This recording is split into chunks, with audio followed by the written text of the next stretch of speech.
Okay, we're up. All right, we're hot. I'm going to do a little intro to some of the sponsors before I get to my guest today. I hope everybody's having a good time. I want to start by saying thank you to everybody who's tuning in. Please like and subscribe, guys. If you get the opportunity, please like and subscribe. I appreciate everybody's support and support of the show. It means a lot. Without you guys, it wouldn't be possible. I want to thank all the sponsors, everybody that participates in the show. Inforce, Blackwater Ammunition, of course, Galco, Leather Holsters, Gallo Technologies, Rhino Metals, but of course, SigSauer. One of the most important. Shout out to Sig. We got a special guest today, a guy, it's not a secret. Everybody knows the story. I've applied to Sig dozens of times. I grew up there. It's a part of me. I've always had, tremendous love for the brand and for what this guy does over there and just what that brand's been able to come. And I'm a super proud of it being from that area. We got the one and only Tom Taylor. What's up, man? What's going on? True story, man. He's applied here about 700 times for about 1,000 different jobs. So he's just too radical for us. We can't have it. We can't have it. How you doing, Tom? I'm good. We're it's been a little crazy around here. We're if you're following the news, we're in the final stages of submission and dotting I's and crosses T's on the U.S. military NGSW machine gun contract, and obviously huge impact for the future. Even whether we win or whether we don't win the U.S. military, it still has major implications worldwide. And, working through all the details of those machine guns has been overwhelming, to say the least, but exciting times. I think everything that you guys do has an element of excitement to it, and I think is always going to be heightened, which is going to lead me to the $1 million thing everybody's interested in hearing about, and probably why many are going to tune in, which is the big exit from ShotShow. Okay, what does that look like to you, and what does that mean for the industry? And you guys are always kind of a trendsetter. It's an interesting development. I wanted to get your thoughts on it. I read your letter and I have my thoughts, but I want you to kind of speak to everybody on that. Yeah, I mean, it's a long tail, to be honest with you, and I'm glad we have an opportunity to kind of talk through it. A decision of that magnitude, understanding the responsibility that we have in the industry. Ron Cohen likes to quote a very famous person, Spider-Man. With great power comes great responsibility. Sure. And that's something that we understand our role in the industry as it relates to that. So any decision concerning ShotShow is very important. And then for me personally, representing Sig Sauer, but our board seats are individual seats. I am on the NSSF board. I am part of that organization that is tasked with protecting our industry. And so anything that impacts that organization, we have to have massive consideration for. So, I think the issue starts last year. We have if you've ever been to ShotShow, and I know you have, but if anybody that's listening or whatever has been to SHOT or seen videos or whatever, we have a booth there that's basically a small city. And it's the second largest booth in the show, and this year was scheduled to be the largest booth in the show. Vista was the largest. We had some changes that we had to make, or NSSF had to make, that pushed us into the biggest booth, and now Vista, since we backed out, has actually taken that space that would have been ours. But it started last year when we wrung our hands for weeks and weeks deciding when to spend money and when to prepare, not knowing if the show was going to take place. The NSSF, for kind of factors out of their control, was waiting to determine if they were going to have the show. Some of us believed it was more likely than others that it wasn't going to happen. So, but at the end of the day, we have to spend money to get ready for a show of that magnitude, and for a booth of our size, it's 7 figures. Can be multiple 7 figures depending on what we're talking about. But so that was a really big issue last year, is waiting, and then ultimately it was canceled. So as we started this process this year, started watching COVID, watching what's happening, and a leader sort of for us, which is Israel, and our CEO's from Israel, and he's been over there a number of times, and seeing how COVID progressed there, how it's progressing here. No, and I get it. A lot of people listening are saying COVID's fake, and I don't believe in COVID, or there is a COVID, but we have to live our lives, all of which we understand and we believe in. We believe in freedom. We want our employees to be vaccinated, but we don't mandate it, although the government may be about to force us down that path. We'll see what happens there. So there's a lot of moving parts here, but what we know is this. We've had a number of shows this fall, from our selling shows with dealers and distributors and different things like that. And every show we attend, we have employees coming back with COVID.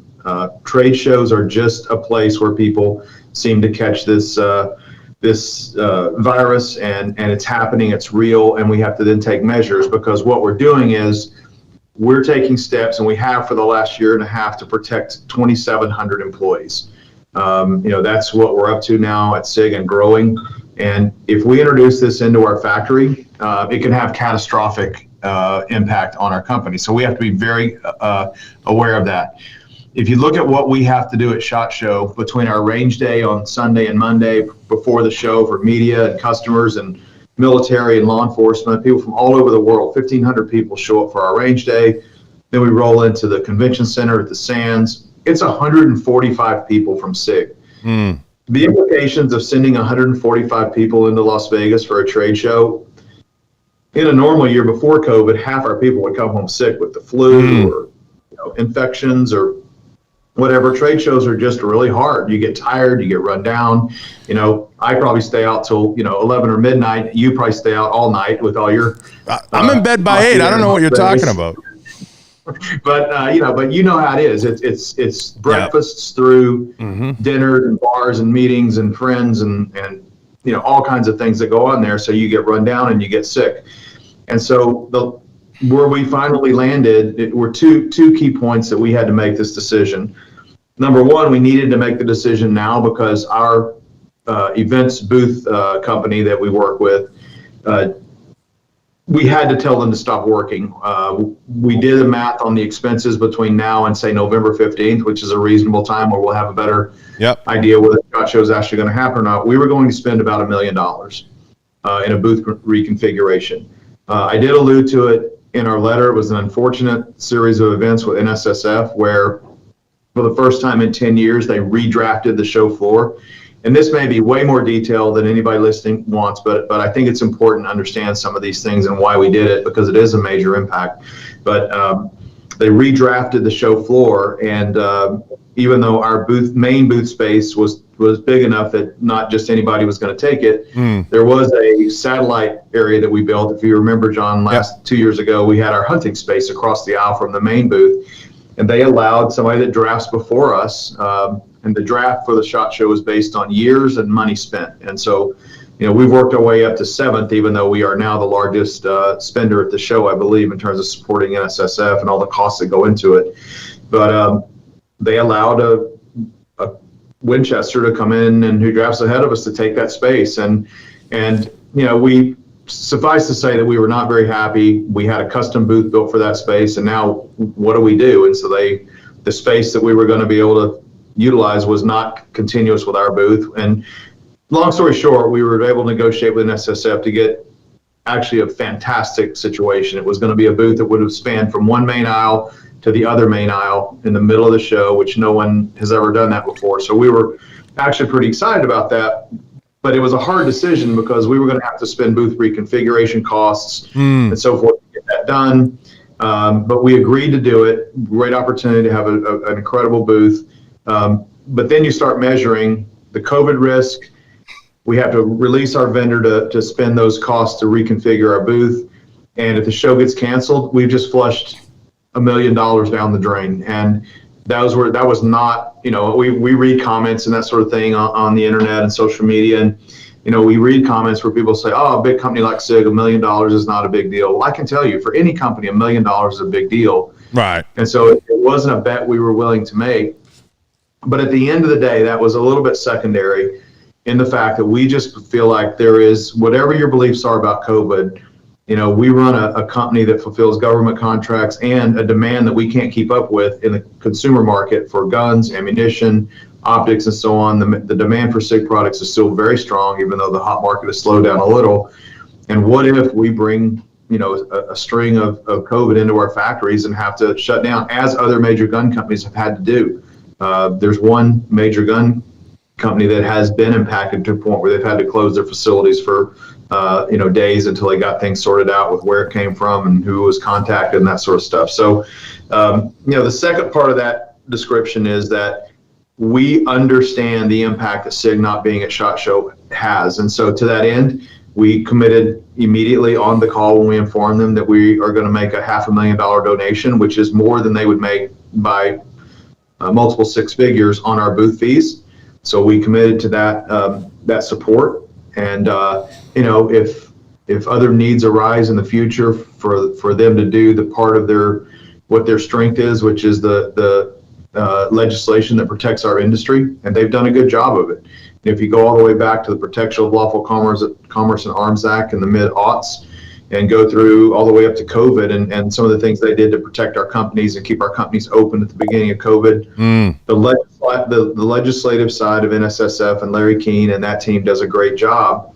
And, we've said, the core values of what they do, we are committed to helping them do what they have to do, but the decision needed to be made to protect our employees, and also because, like I said, we weren't willing to make $1 million bet that the show was going to happen. It very well may. Right. But those two things combined put us in a position where we did it, and we needed to tell them, because once we informed our booth construction company, it would have obviously gotten out and rumors would have flown. Hey, I heard SIG's not going. So we wanted to be clear, sure, and not have any gray area and any people saying, oh, I heard this or I heard that. So that's why we did what we did. So I wanted you to make a complete answer uninterrupted, and I think that speaks to your press release that you came out with. But I do want to say this, Tom, and I think it's important. Doesn't some of that leadership piece speak to getting out to these brands and these manufacturers and letting them know what is going on and make them more abreast of the situation so they can make a better decision? Because I think you would agree, it's never a good idea to throw good money after bad if the show's not going to happen and you do a booth configuration. And I know a lot of people are dealing with this on a smaller scale, and you can't put that money or those assets into other areas that you otherwise would. And that creates a little bit of the discomfort in the whole situation. And I've advised brands, people think I'm anti-SHOT Show. To Larry and everybody, I'm not anti-SHOT Show. I'm anti how SHOT Show has been structured. And I think the structure of the show, it's basically turned into one big party. There's absolutely no learning experiences whatsoever upstairs worth a damn. There's no time, effort, and energy to build those up. There's no time, effort, and energy to transition the fundraising. And there's no time, effort, and energy into building up the entity and marketing the victories that they do have. And I think that it's a huge disservice to the brands to drag it out even as far as they have, because everybody should have that responsibility. And I want to say this, Tom. I think there's no question. There's been reports coming back that the USCCA show saw way under 10,000 in foot traffic. At some point, diminishing returns starts to creep into people's heads. Am I wrong? No, I mean, trade shows right now, I think pre-COVID, people are asking questions. Man, what's the value equation here of going to this trade show or that trade show? And SHOT Show just happens to be the largest in our industry. You have the NRA show, you have other shows. That we spend a fair amount of money, but nothing is like SHOT Show. And so it just happens to be, the tip of the spear for everyone because the amount of spending that happens there. But it's something that everybody's having to work through. What does the world look like on the other side of COVID? Now that we're all learning, how to make life go on, doing what we're doing right now on a video screen. And I know I'm not in the studio, and I know you beat me up for that because I haven't come to visit you yet.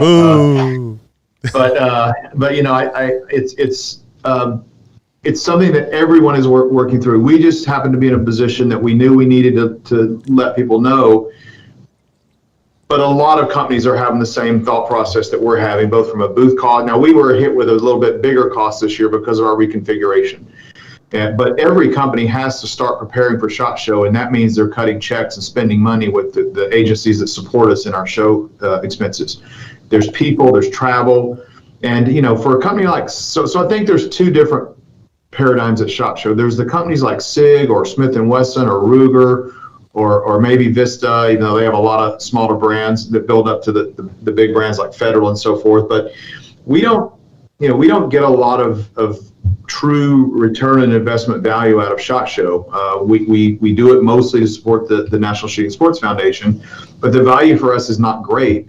because we do have a lot of interaction with our customers and the media and that sort of thing that all attend ShotShow. But then there's the 2,000 plus other companies that do need ShotShow. They bump into somebody and they sign a deal to sell something. They meet a new contact from a distributor or a dealer, and they do get value out of it. So there is that. So there's those two components that some companies do need it to help sustain their business, or I don't say they need it, but it's helpful to them financially. And then there's the companies that do it, because we need to support the NSSF. But to your point, it has definitely become a show where a lot of PR happens for the large companies and not necessarily a lot of businesses transacted. So those are all big time tough decisions. Sure. And so you and I have talked before, and I do advocate for, I'm not advocating that the ShotShow should go away. That's not what anybody at SIG is saying. What we're advocating for is, let's start talking about the future, what that looks like with a ShotShow that's done differently or without a ShotShow.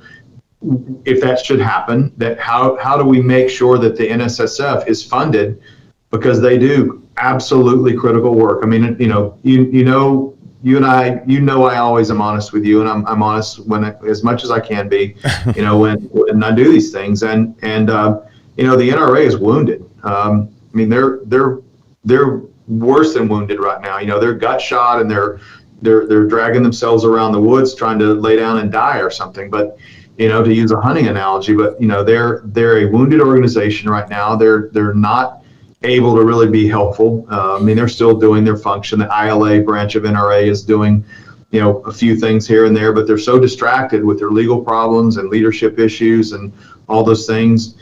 The NSSF is doing a lot of heavy lifting to help support the industry and to things that do still support the consumer, such as they were instrumental in leading the charge against Chipman in his nomination for the ATF, which would have been really bad for the industry and the consumer. Gun owners, Second Amendment supporters, there was nothing good about that could have happened. And NSSF led that fight. And so we need them to be healthy and strong. And so for that reason, we always want to be part of a solution that says, if there's a ShotShow, or if somewhere in the future trade shows are diminished and there's not a ShotShow, we need to be thinking about how do we make sure to sustain that organization and make sure the organization is focused on all the right things to continue to do the great work they do. Well, there's a lot to unpack there, and I'm trying to let you get your complete thoughts across, and I don't want to interrupt you. There's a few things you brought up. You mentioned there's not a lot of ROI, and I agree with you. And I've had many roundtables on this show where we've discussed it. There's a life cycle of companies, where ShotShow is going to contribute sales, it's going to contribute PR, yada, yada, yada. There's going to be benefits and risks and money spent. And you have to determine as a leader how all that fits. And I think in some of the aspects of the things we're bringing up that ShotShow has begun to lack, as you said, as we move forward, where do you find that ROI? Like at some point, as I said, there's diminishing returns. At some point, it doesn't make sense to do something. And I think they've neglected a lot of key areas that we need to take a long look at as an industry. I read an article the other day, Tom, that billions of dollars, billions would it be, are being spent on creating meta universes, NFTs, all these different tradable things. We're seeing huge growth in certain marketplaces without even the benefit of trade shows. I feel like the firearms industry is always so far behind in where they put their spend. 4 or 5 years ago, saying a podcast to some of these guys, they look at you like you had 10 heads. And it's just this, where do you put the spend at the end of the day? And I think the NSSF does have a responsibility to market some of these victories, but the marketing is so bad. And I know you said this to me before, do you want them to be a successful marketing entity or a successful legislative entity? Is it too much to ask for both? Is it too much to ask them to say, geez, I'd like to see a panel upstairs of Tom Taylor speaking with several other executives. I'd like to see, some other cool engagement opportunities to be able to interact with these FLs. I actually said to somebody the other day, I said, what would be amazing if they had 3 or 4 brands on a panel and the brands were able to invite people upstairs to hear them speak, to talk about their products, to create opportunity for them to roundtable with like-minded companies or people. And they don't even do that. So, to that end, I say, and you answer this, you just kind of got to get lucky and somebody walks by the floor. It's to me, it's scary that it's become that. And literally, you have kids playing video games on Twitch, Tom, making more money than you and I, and we're still giving away pouches. We got to be better than that. Yeah. No, I think there are definitely opportunities. The world is changing, and our industry is very slow to adapt to that change. It's probably one of the most archaic industries in existence in terms of the way we approach things. And we still are in touch with a lot of those traditional media and marketing outlets, but we're certainly moving away from that. We're beginning to partner with a lot of people that very well, the folks at Black Rifle Coffee Company. We have a burgeoning relationship with them.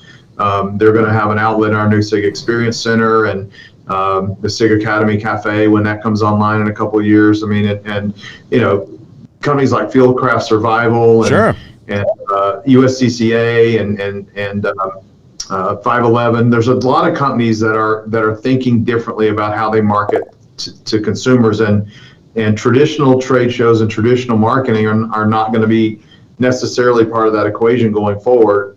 Or if it is part of that equation, it becomes a smaller part, because we have to start investing more and more money in the things that almost every other industry has learned prior to ours, engaging in some of those things. So I think it's really critical that we start looking for some ways to do that. And I will tell you, being on the board and sitting in board meetings, it's not for a lack of an understanding that the NSSF needs to communicate its successes better.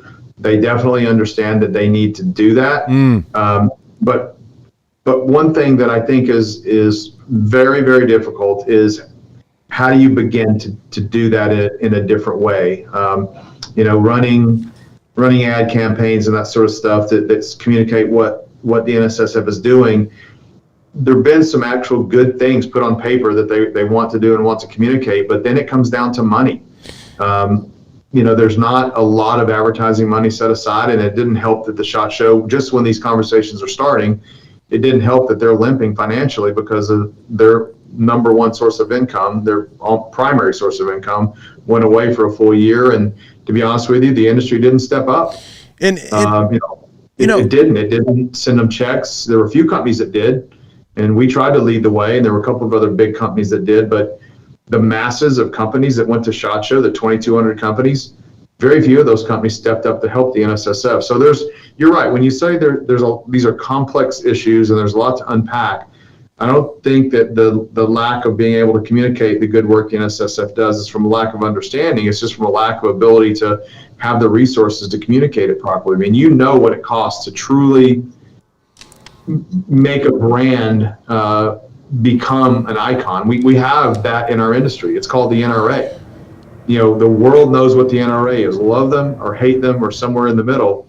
That brand has been established as sort of the Coca-Cola of this whole legislative effort, but they're wounded right now. They're not the one carrying the flag. And so is there an ability for the NSSF to step up and be able to communicate some of the great things that they're doing? That is the discussion. Part of the issue is they are not commissioned with protecting the Second Amendment. That's not of course, it's a byproduct of what they do, and there's always engaged in Second Amendment fights. They always are. But their job, their mission is to protect, promote, and preserve the industry, to read their tagline or whatever. That's what they're supposed to do. And so it's not as sexy to communicate to the world that we protect an industry versus something as important to our country as the Second Amendment. Sure. My issue, Tom, and where they start to lose sympathy with me, and I want everybody to, now that everybody has a good understanding where you're coming from as a brand, when I come at them and when I'm posting or talking about this stuff, my frustration comes from everybody's out here willing to help. We're all willing to help, and that's the theme. You're willing to help, and I'm on the phone with some of these guys daily, as you know. I don't want to get into some of the names and the people that communicate with me, and I think you know why. But I see it as like we're all here trying to help you. But if I have to tell you that streaming would probably be a wise thing to get into at an FFL level, especially if you're trying to reach the masses and put a message out there, and you could, I said it to you last time I was on, you know what a genius buy would be? Cops for them to air on one of these shows. Did I not say that? And who ended up buying it? Fox. So there's opportunity everywhere to create some type of messaging tube to the industry. And I feel like if I have to explain those concepts, we're in deeper trouble than maybe we'd like to admit. And I based that off of, Tom, I sent you a clip of another organization. I'm not going to say what organization, because I'm not here to beat them up, but I think everybody knows who I'm talking about. And we've come to the level where we're selling bootleg t-shirts, bootleg Halloween t-shirts. I mean, we're better than that. And I feel like we're always fighting for the scraps at the end of the table, even when we put stuff together. Yeah, and I mean, it's an interesting dilemma, because it seems like everyone's willing to help, but then last year when and I get it, when you say the word help, there needs to be I don't know if ROI is the right word, because what the NSSF does is hard to measure for a lot of people. They protect an industry. That's not a trade association is sort of back shop stuff that's doesn't always get a lot of exposure to the world.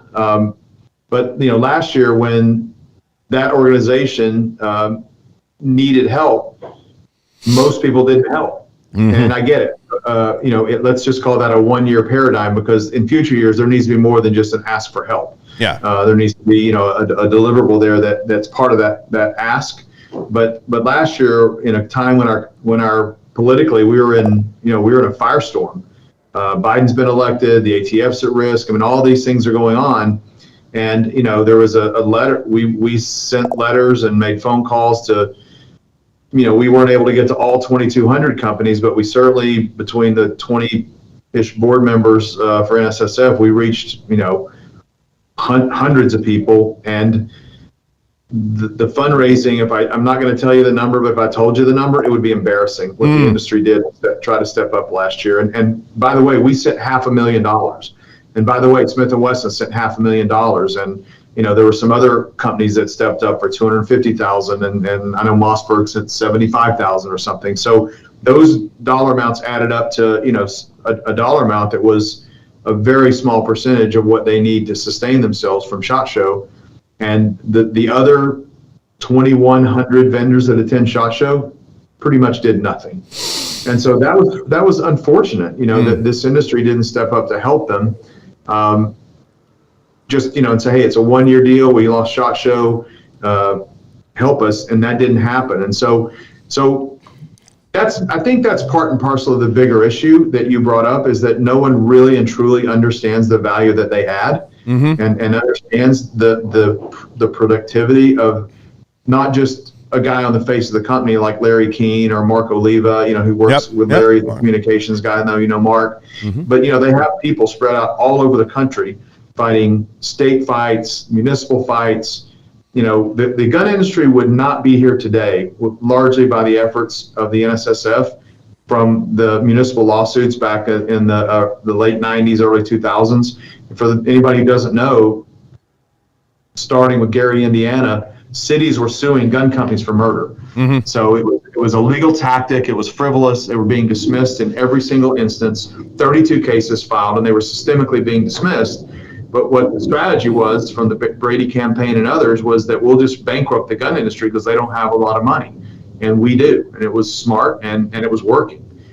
The NSSF was the leader of shortchanging that, ultimately being accomplished. What was accomplished was the Protection of Lawful Commerce and Arms Act that George W. Bush signed, in 06 or whatever that was. But, it wiped this out. Now that's being attacked again recently with the Newtown suit against Bushmaster Remington, that we're marketing, i.e. Camel cigarettes, in a way that, is influencing people to go somehow commit mass murders. So that case is now being heard by ruling of the Connecticut Supreme Court. And that's a dangerous trend that they think they're coming around the Protection of Lawful Commerce and Arms Act by coming at it a different direction. So there's a lot of forces working against us out there, and we need these organizations. And, But what I just said, I don't know how many people know that. When I talk to people, they don't know the lineage of the success of National Shooting Sports Foundation. And because I'll tell you, when that happened, when the Protection of Lawful Commerce and Arms Act was signed, all the organizations showed up in George W. Bush's office for the signing, and everybody took credit for it. And I'm not going to get into splitting hairs of who did the most work or whatever, but trust me when I tell you that the NSSF was the backbone of that effort. And so they have the capability to do that. And the point of all that is, I think we just have to start thinking of ways to creatively support the NSSF that isn't all reliant on one thing. Right. The ShotShow is a dangerous paradigm. How much value can the ShotShow add versus, an almost single source of income for the National Shooting Sports Foundation? And by the way, there's other organizations out there looking for money. I mean, just yesterday we had a meeting with the Second Amendment Foundation and learned a lot more about. We were familiar with them all the way back to the Heller case, which was a benchmark Supreme Court case that helped protect our industry. But the work that those guys do is unbelievable. Alan Gottlieb has been running that organization for 50 years. Yeah. And they've had tremendous success. And then you have the Firearms Policy Coalition, you have the DC Project, you have Gun Owners of America, you have all these organizations out there, and they're almost all of them are doing really good work, but they're also fighting for some of the same money. And that's disturbing. And with the weakness in the NRA, that's what we're doing. We're doing our homework right now to understand where do we invest the most in making sure that we're funding these organizations to help us. And so the issues that we're talking about are very broad, and all the organizations that I just threw out there, what level of understanding that each one of those does, from a nuanced difference.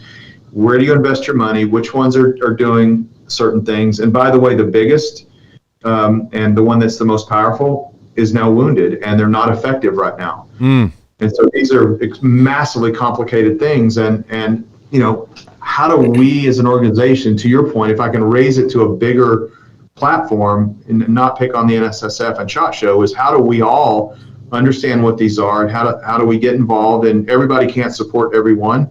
Although we're going to try to support as many as we can, because they all need support and they all do unique things. And so, how do we begin to put things in place through platforms like we're sitting here right now, where we're not really time bound particularly. Right. I know people don't want to listen to us for 4 hours or anything, but we have the time to explain these things and talk about them and understand some of the mountain ahead of us in terms of fundraising and the work that needs to be done. Because believe me, we're fighting forces that are very well organized and very well funded. There's no doubt about it. And they have a very good media arm. And that's part of my issue, Tom. I think it's not too much to ask in this day and age for them to get both things right.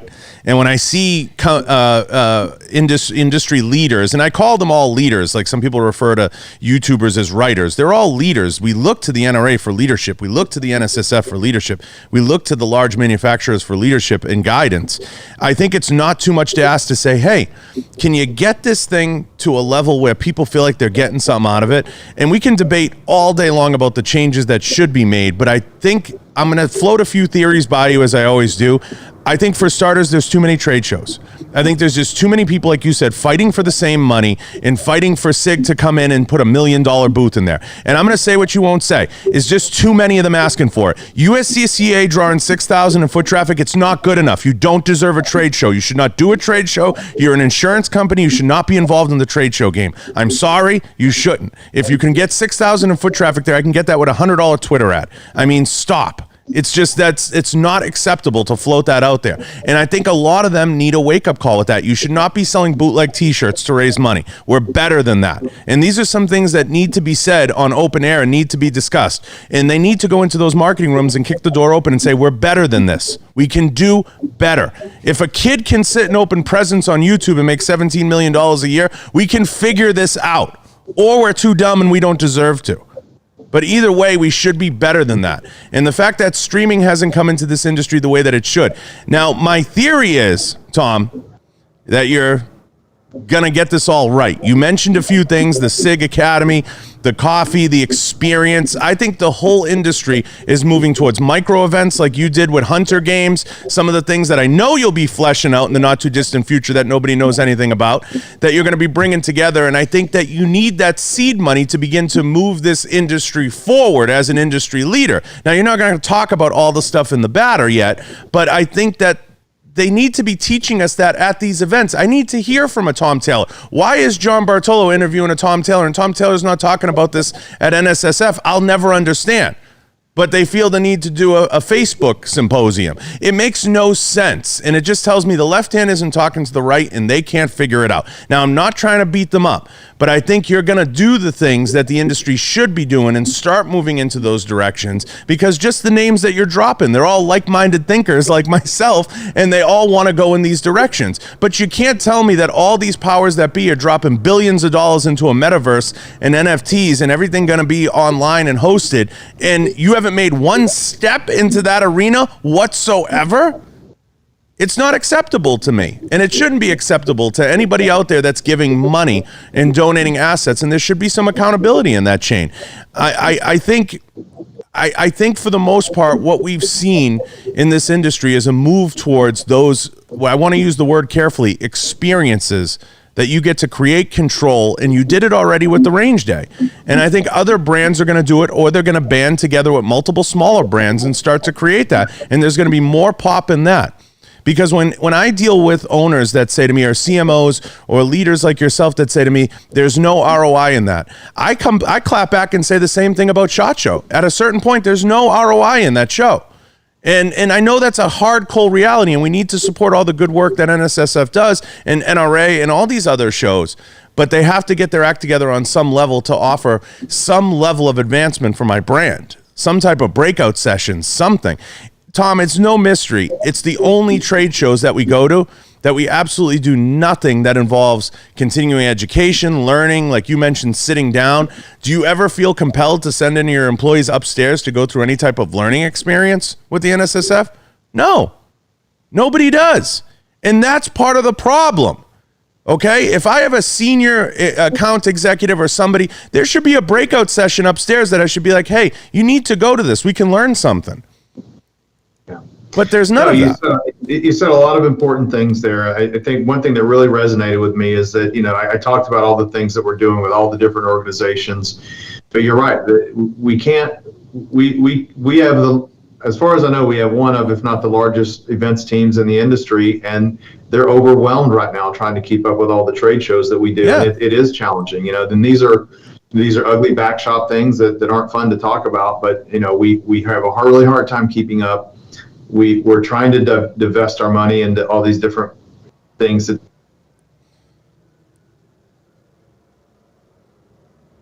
are very positive in sales right now. The last 2 years have been record-setting years. Right. So what happens when the market slows down and maybe the political landscape looks a little more stable, or for the Second Amendment and so forth, and people aren't buying guns and ammo and those sorts of things. So it becomes harder to have the liquid assets, both from trade shows and donations and those kinds of things. So I think you make a really good point that there has to be some kind of revelation of doing things differently. And you said it, our goal is very simple. We want to create experience-based marketing.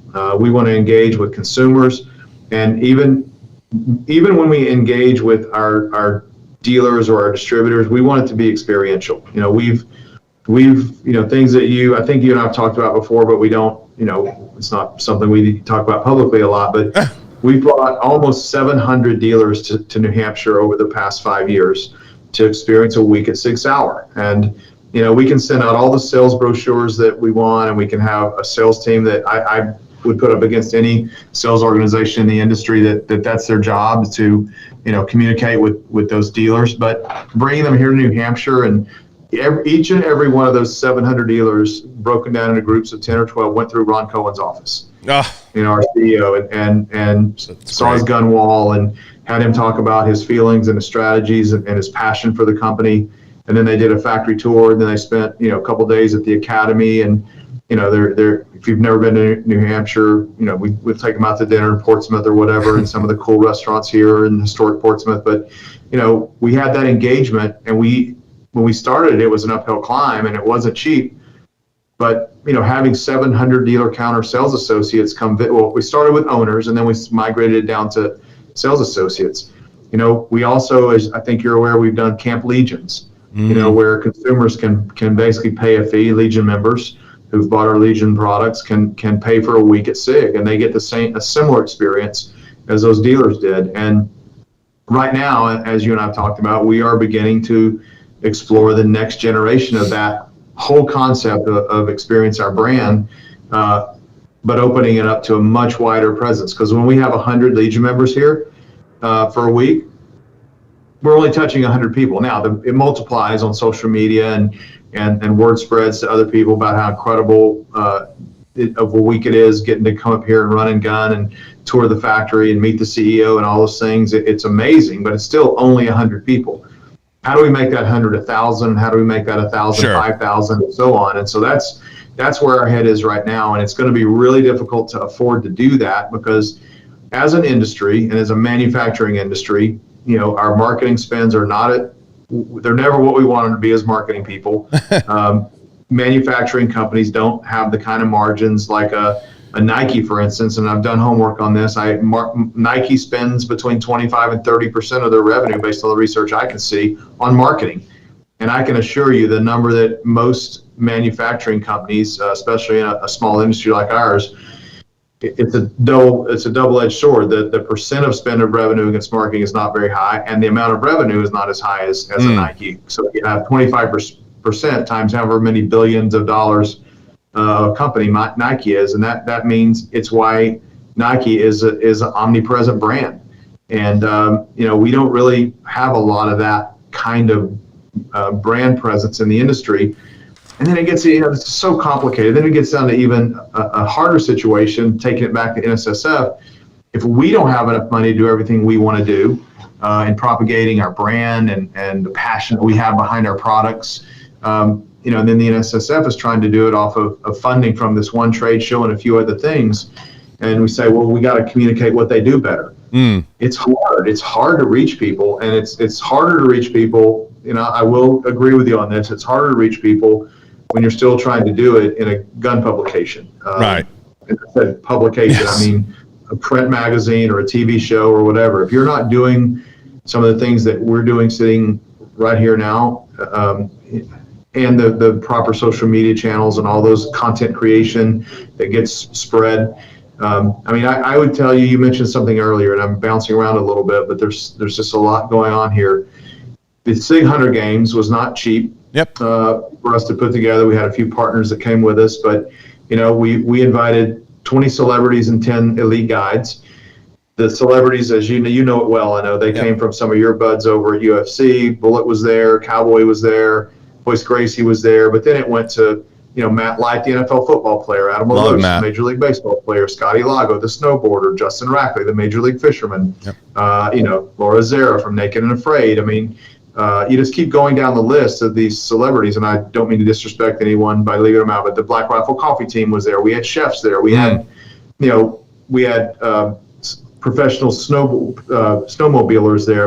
But the point is, it was such a diverse group who all were hand-selected because they are modern and because they reach a huge audience on their social networks, and they're walking around in this incredibly cool competition with their phone, recording things and sending things out, and we had so many learnings about how we can do that even better. But if you multiplied the number of posts made by the number of followers, which is not a good math because not everybody looks at everything, but that was over 1 billion impossible impressions. Yeah. We brought that down the funnel, and we think a very conservative guesstimate of what we reached, actual eyes that engaged in the content from Sig Hunter Games, was 33 million eyes. Sets of eyes, and I don't know of any effort in the industry that's ever reached that many eyes. I can't think of one. I can think of some. Maybe I'm kidding. Because you're a little more in touch with this. To be honest with you, you're probably a little more. You've thought more about it. And you're maybe a little more in touch. But we are thinking about it, and it's the right. 33 million eyes is amazing. Tom, and so that's what we have to do. It's the right thinking, and I can tell you, and people in this room can vouch for it. Every time Dana White wears a T-shirt from the industry, he sends me the screenshot of what the media grab would look like. And the language you just used is similar language to what he uses when he describes it to me. And what people have to understand, when you have people like Jeff Bezos, who are very smart people, spending money on clicks, and you have streaming networks literally cutting each other apart to gobble up other networks. You have Peacock buying the WWE share of the media. When you go to the UFC, essentially what Dana is a content creator. He has his matchmakers, but he's creating content over there. And he understands the content creation game. And I've spent time with his team and started to understand it. And you're starting to use similar language. What people have to understand is some of these smaller events, whether it's 700 people or 100 people you're reaching, you can't look at them as just a number per se. You have to look at, is this a new market we're trying to go into? And I know this is something you know a lot about. Is this a new market? Are we trying to forge into? With people like Valentina or Cowboy Cerrone, who's filming a movie right now with Gina Carano, you have these different markets that all intersect and all cross over, and that's part of the beauty of social media. We've spent way too much. It should blow your mind still to this day, Tom. And I get emotional about it because after doing the deal with you guys and this being my 400th episode, finally getting to work with you guys on a certain level, it's like bringing it all home for me. But I'm amazed that no one in the industry, not one writer, not one institution, nobody reached out to me after I had Dana on. I was blown away by that, like floored that not one organization reached out to me and said, hey, can we use a clip of that? Can we use a photo? I just wonder what some of these people are doing around this industry. And I see you making these moves, and I hope people start to understand what you're saying, what you're not saying. And I think people need to move into these micro events and need to develop some of these things. And I see you laying the groundwork for that and forming the relationships to do that. And I think for too long, we focused on the gun store, the gun counter person, and now that gun counter customer, the traditional gun counter customer, is changing so much before our eyes because of all the new shooters coming into the environment that we have to reach those new masses in some way, shape, or form. And we're not going to do it talking about child locks on NSSF homepage or some of these pages. The best is somebody explained this to me one time who was a marketer from outside the industry, and they explained this to me, that the gun industry is like a little circle, a little small circle of consumers that are very loyal to it. And you have Guns and Ammo, and you have, American Rifleman, and you have this university, and you have Shooting USA, and you have these, and then everything, those some of the most iconic traditional media outlets, and then a bunch of others behind that. And there's a bunch of arrows being thrown in this little circle, little bitty circle, and millions of arrows trying to be thrown in this to the same people from all the different gun, ammunition, optics manufacturers, when in reality, this is the world, a gigantic circle outside of that of people that aren't reading Guns and Ammo. They want a gun, they're interested in guns, and especially the 15 plus new gun owners that are in a lot of cases minorities and females and different things like that. And if you're not reaching out to the Black Gun Owners of America organization, right, and people who is growing dramatically, and if you're not working with the DC Project, who are trying to offset, mothers against violence and those kinds of things. We have to start communicating to those people, because none of those people I just mentioned are probably reading Guns and Ammo mags. And that's no offense to Guns and Ammo. I mean, I'm not trying to pick those guys out. They're just, I'm using their name because they're one of the Coca-Colas, if you will, of the traditional media world. But there's a whole other world that I just mentioned: snowboarders, snowmobilers, skiers, fishermen, action athletes, sports, yep, UFC, chefs, celebrities, across the board, of people that are reaching a unique audience that are reading those things. And maybe the pictures on those Instagram pages are families and cars and food and all kinds of stuff. But that one picture of Sig Hunter Games, or in most cases, a few pictures from Sig Hunter Games, are reaching all those people that are following those people because they have these interests and these interests and these interests and those interests, and none of them are the people who are going to go into a store and pick up Guns and Ammo magazine. Right. So, it's a paradigm that we need to understand, that the people in this circle we kind of got them. The industry. They're going to keep buying guns, they're going to keep buying ammo, and they're going to keep buying a lot of it, and they're still very important. But before we can really do what we need to do, whether it's protecting our rights through the legislative and litigation organizations, or whether it's actually selling products to more and more people and helping more and more people understand, don't just buy a gun, go home, put it in your new safe that you bought, and never touch it again.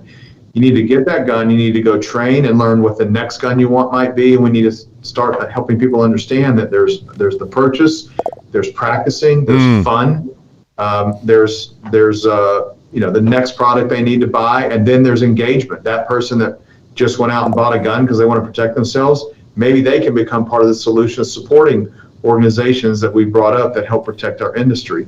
So there's a whole other vein of things that I won't get into today, that we are launching at SIG to begin to talk to consumers in a totally different way beyond just live engagement. But there's a whole other division of things that we're starting to consider of how are the multiple different ways that we can reach people.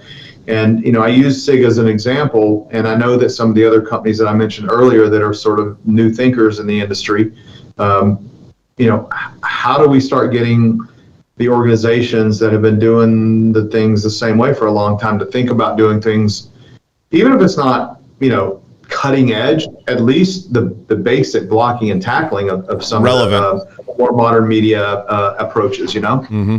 Yeah, no, I agree. And I think eventually you'll forge some of those paths for people to see. And I think that's what leadership does. And I think that's what a leader does. And I can't wait to see what that looks like I know I have an idea, because I know you're not going to spare any resources doing it. I think it's going to be a foregone conclusion. But I also think, and I want to touch on this, Tom, I think people have to look at it. We glazed over something. What a new market represents, because because of the growth of social media during COVID and a lot of the things that happen, people's eyes are starting to open up to that bigger piece of the pie. They're starting to see this great big world out there. They're actually starting to pay attention to things beyond Instagram and YouTube and certain things. So I think that people are going to start to wake up and see it, but they have to understand the difference. When you're getting into a new market, I've talked to owners about this, that they're like, oh, we don't need to do that. We don't want to participate in that, whether it's a UFC type thing or something like that. We don't understand. It's not about the rail and it's not about the gun. That's something that I think a lot of these people, as they go towards an experience type of marketing, they need to understand, Tom, and I know you already understand it. It's not a one-to-one multiplier the way it is, catering to the bullseye on the target. No. You have to cast a much wider net.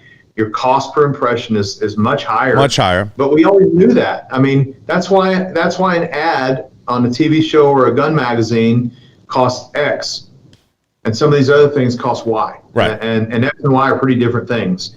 And as a whole, the gun industry, the math I talked about earlier, and again, getting into some ugly back shop, but the math of the size of company that we have in the gun industry and the amount of spend that we have, marketing spend against that revenue is in the reality, it's a very small number. Right. And when you look at the companies, when you're trying to reach, if you're looking at the ad cost of a gun magazine, and then you look at the cost of going into Maxim, or something like that. Even if you're just going to talk about old media. Yeah. But Maxim does two things. It's way more expensive to buy that ad, but guess what? Maxim also has a tremendous online presence. These companies that printed stuff on paper, 10, 15 years ago when they were building their brand, now they're still doing that, and the ad costs 5 to 10 times what it costs to advertise in a traditional gun magazine. So you have to. I mean, that's a big bet, right? And we've taken some big bets. We've had a sponsorship in a major non-gun oriented interest. I'll just fishing. I mean, we people say, what the hell are you doing spending all that money on fishing, internally and externally? And we invested in it for a few reasons. Number one, fishing is able to get places that guns can't get in mainstream media, in network television, and we're reaching people. Amen. With a Sig Sauer boat and guys wearing Sig Sauer logos on their collars, and having the Sig Sauer scoreboard. And I've had out of that sponsorship that is very expensive and a very hard situation for us to understand our return on investment. But I've had more people walk up to me on the street and say, "Oh man, I saw the gunboat." That's what they call it on Major League Fishing. They call it the gunboat. And so, but we're reaching so many more people. And guess what? Guess what most fishermen are? They're gun owners. Yep. And they may not be the hardcore guys reading traditional stuff or whatever, or even engaging in modern media, but they buy guns and we're making an impact, but it was really expensive. And I think it's really hard to write that check. And I think leaders and owners need to understand a fishing spend versus, like, for example, a UFC spend. We're all trying to stay on what is our true market. It's our core. We're searching for people that want to be more capable. Most of the time, those are going to be your gun owners, your martial artists, your self-defense guys, your preppers, your what I call the prepared side of the industry, or the capable side of the industry. And those are very comfortable markets. Maybe you only need 6 or 8 touches, like you're saying. Maybe you only need one gunboat one time. Just like these trade shows, you don't need to do all of them every year. And when you do, sometimes it can cripple you financially to not be able to grow into some of these other areas. But I think everybody needs to be looking at what their brand experience. I think that's just a great internal audit. What does our brand experience look like? Somebody shows up at our door tomorrow. What do we do? Okay, what does that look like? And I think that will translate to booths, to everything else. And I think having your team prepared for something like that is amazing and can do wonders for your marketing department when you start to think like that. And I wish more would, and I know that that's the route you're going, and it's going to force people to create this experience. I want everybody to walk in this studio and say, "This studio is amazing. You're doing great work in here. This is great." And you want the same in your brand every time. Yeah, we do. I mean, right now, today, again, getting into a lot of backshop here, but we spend more on trade shows than we do on marketing. Mm-hmm. I believe it. If trade shows is under our marketing budget, but if you divide those into 2 different departments, we spend more on trade shows than we do in pure marketing. And that's, now that's a little complicated because we do have to, for various reasons, because there are trade shows that have value. There are trade shows where we write millions of dollars of business, and those shows, are very measurable. We know exactly what we do there, and we might not write all that business if we don't have them. Not necessarily completely mutually exclusive, but we definitely transact business in a big way at some of these shows, and we do them all over the world. So it's a little bit of an unfair comparison because we do need to display when we go to Europe or Asia or the Middle East or wherever we may be in trade shows. So it's a little bit of an unfair comparison, but it is, when you really think about what's been said here today and a lot of the thoughts that you've thrown out there, the fact that we spend more on trade shows than we do traditional marketing it's a little bit of an unfortunate paradigm because you only reach so much critical mass at trade shows, whereas experiential marketing and expanding into the fishing market, the UFC market, and all these other places, it's where the future is going to be. There's no doubt about it. Yeah, and I think the crossover is really it's stronger than there is even in the hunting tactical market. I think in the UFC type market, fishing, I think it translates a little bit better. Hunters have always been kind of on an island and doing their own thing, a little bit with the preppers. Now, I wanna get into something, because I know we'll go long on this and it'll end up being, you touched on something, and we talked about this before. How we do business is going to change in this business, and it's starting to change, and it's starting to change drastically. People want to deal closer to the manufacturer. Are you continuing to push in that direction, and what does that look like for SIG? Well, the first answer to the question is it's very complicated. I mean, we have the most complicated product probably in that regard in the world, because there has to be a federal firearm license transfer. Somewhere in the transaction, there has to be a dealer involved. And no matter how modern we want to be and how much focus we want to put on online sales and that sort of stuff, we have to be very much sort of an omni-channel approach because a firearm has to be transferred. So that being said, we are absolutely exploring what that looks like. I mean, recently we've added the ability to buy a gun on our website, and that's done through an outside partnership. But at the end of the day, those guns still have to be transacted, through a local dealer. We place a lot of emphasis on the local dealer because we're going to need them. We need them healthy. we need them out there.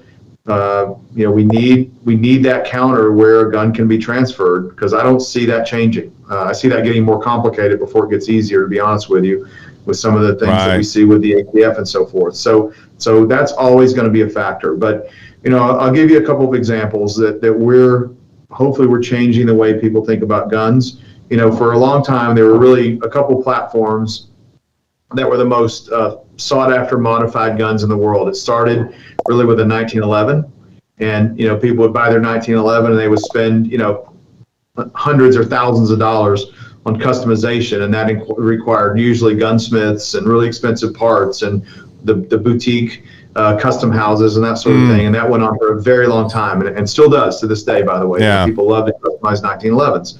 Then you have the M4, and that platform has been massively customized, and the nice part is it got a little easier.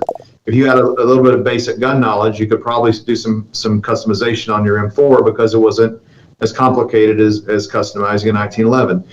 But I think we jumped way ahead of that game the day we launched the P320. Right. When I first got here, I toyed with releasing an ad almost 7 years ago that just showed the FCU, and I said, "This is your gun. Make it be whatever you want it to be." And I said, you know what? We had ads ready. We thought about it, and we decided not to launch it at that time because the 320 wasn't ready. People didn't understand what it was. Right. We didn't have the U.S. military contract at that time. But if you think about it, that singular event in SIG's history, being awarded the military contract, the name of the contract, the modular handgun system. So it gave us sort of a natural marketing approach to say that this is the first truly modular handgun, that's really easy for a pretty basic consumer to a user to make changes to the platform. And so we began to propagate more and more the FCU. We've done some pretty cool modern marketing with that. And then, if you go to our website, you can go to the FCU studio and you go to a store and you, for those watching anyway, you buy this box. Yep. And it's got a P320 FCU, and now, by the way, there's a 365 because it's also modular. And then you can go to our website and you can buy all the components to build your 320 or 365. You can see what it looks like. It won't let you buy parts that aren't allowed in your state because you have to put your zip code in, and you can build your dream 320. And then there's probably 20 partners that we work with officially that make parts for the 320. And there's another 50 or 100 that we don't work with that make great parts for the 320 that we don't necessarily work with directly. So we have that studio out there, and it's been massively successful. It's exploded our website sales. And the way we had to do that is when you bought this FCU unit from a dealer, it's serialized. You put your serial number in our FCU studio. You get a little discount for buying the FCU and buying the parts. And we actually send a royalty back to our dealer for the parts that they buy, because we want to maintain that relationship, with our dealer, that, you bought this through the dealer, the FCU, but then they get a cut. The consumer's getting a discount and the dealer's getting a little bit of a reward for it. And so it's been very, very popular. And so we then started brainstorming, how do we take this to the next level? And so today, as of, I believe it was September 7th was our launch date, maybe the 12th, but in September we launched the Sig Sauer Concierge. So you now are able to go on and actually buy the FCU as a component. And of course that has to be transferred through an FFL. So we have another way that we compensate that dealer for doing the transaction, and it's significant. It's not an insignificant amount, and that is exploding in people going in and buying their FCU, building their gun through our studio, and we have social media campaigns to ask people to show us how sexy of a 320 or a 365 you could build. And so the components that are part of the concierge is once you transact your gun, you're going to get a live phone call from a staff here that is skilled enough to talk to you on the phone and be a quote salesperson. Follow up on, are you happy with what you got? I'm going to build your gun for you, and I'm going to sign your target to show you that I've not only built it, I shot it, I sighted it in, I sighted in your sights, I sighted in your optic if you bought a handgun optic or whatever. So, to your point, we have to develop omni-channel approaches, keeping in mind that we have to honor and support our dealers. And I don't see anything in our future that suggests we won't continue that trend, to make sure that we're keeping our dealers as healthy and as sustained as we can, because we have to have them. But at the same, and we will always keep them in mind when we're, quotes, taking a sale away from them. We will try to reward them for that sale, and the work that they do to transfer that firearm. But, we're exploring ways to do that. Other industries, they don't have the federal, transfer that has to be done. But, other companies are successful at retail. They're successful online. They're successful in multiple kinds of retailers, box stores, small stores, and so on. So, there's a lot of ways to go to market. And, is it smart that we're actually have a process out there where people go to our website and they get a phone call back and somebody goes out in a cage that we built in our factory? Physically, we have a cage right in the middle of our factory, right at the edge of the assembly area, where we've hand selected some of our people who are really outstanding customer service reps. They also are really passionate about shooting and understanding the gun, and they're building your gun. They're going around the corner to our testing range. They're shooting your gun. They're signing your target, putting your target in the box, and you get that gun. And guess what? 2 weeks later, you're going to get another call. Did you get your gun? Are you happy with it? Is there anything else we can do for you? And so people love that level of service. Of course. And the program is, we didn't know if it was going to be successful, but it's to be honest with you, it's a little bit like that commercial where the numbers start turning faster and faster, and you realize all of a sudden, we better hire more people and more staff to manage this, because people really enjoy in today's world individuality and service, and they're willing to pay for it.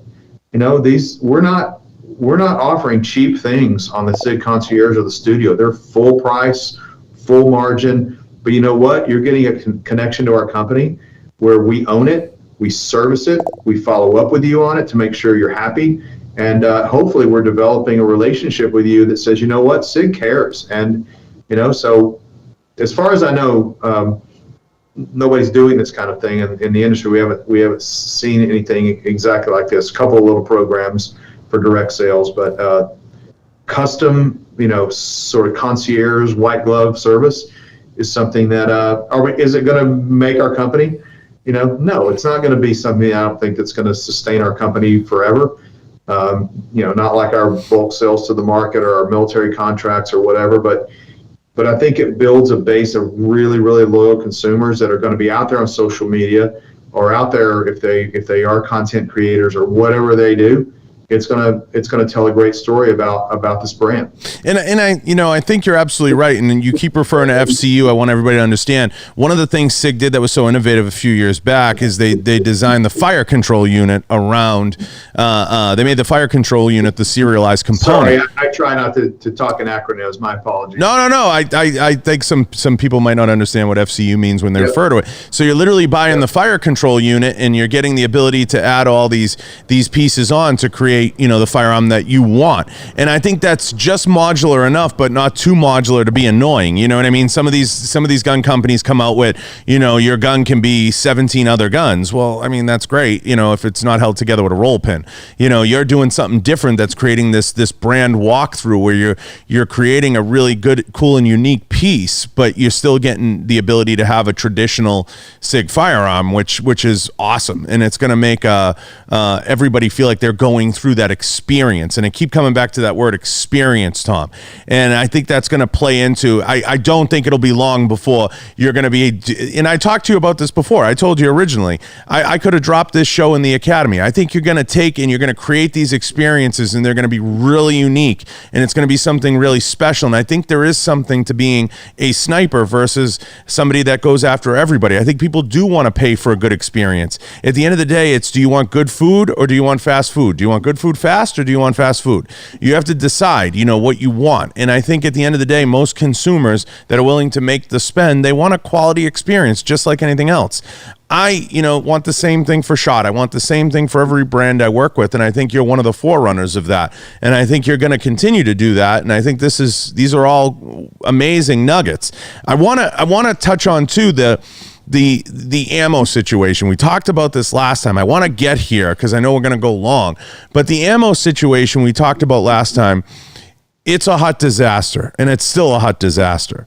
Do you have anything new you want to shed light on, or do you want to stick with, the same safety net? It's a hot disaster. I mean, it's better. I mean, if you want to go down and buy 9mm ammunition right now, you can probably find it. Ball, full metal jacket ammunition. It's probably very expensive. It's come down to a bit. But I think, I don't know that anybody, I can't speak to how much other companies invested in what they are doing to make their company better, so that we're more prepared for this in the future. I don't know how much Federal spent, I don't know how much Hornady spent, I don't know how much Winchester spent, and so on.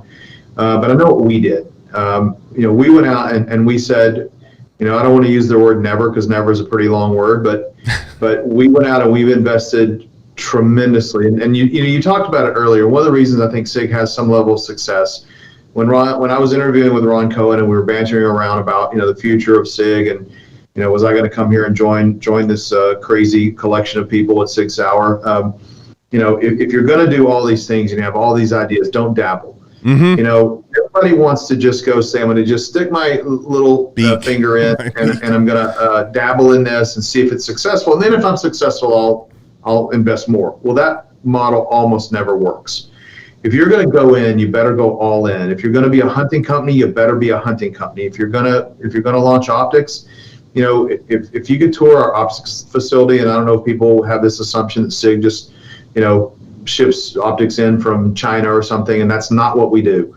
We do import some things from generally other Asian countries that aren't necessarily China, but we're also building all Romeo Zeros, the U.S. military Tango 6s. We're bringing more and more of our handgun optics online in Oregon, built in America. And yes, in some cases we're sourcing glass from other places or whatever, but nothing Sig Sauer is doing is being dabbled at. We're putting all of our effort into it and manufacture our own stuff. And ammo, we've been really diving into it over the last several months. And the little map, if I could put it up on a screen and show everyone, we have our 90,000 square foot original ammo facility, and that is so small compared to what our needs are right now. We have 4 other locations that'll be coming online over the next 6 months. 2 primer facilities, 4 bunkers. For anybody that knows anything about primers, they have to be built in extremely safe and secure circumstances because they're dangerous. They're dangerous materials. And so we're going to have 4 bunkers where we're going to make our own primers.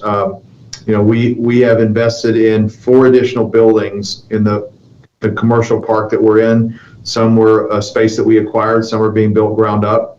And we are not a major ammunition supplier yet, although we're growing dramatically. We have won a U.S. military sniper ammunition contract for SOCOM for 300 Win Mag, so we're legitimate. We make really good stuff.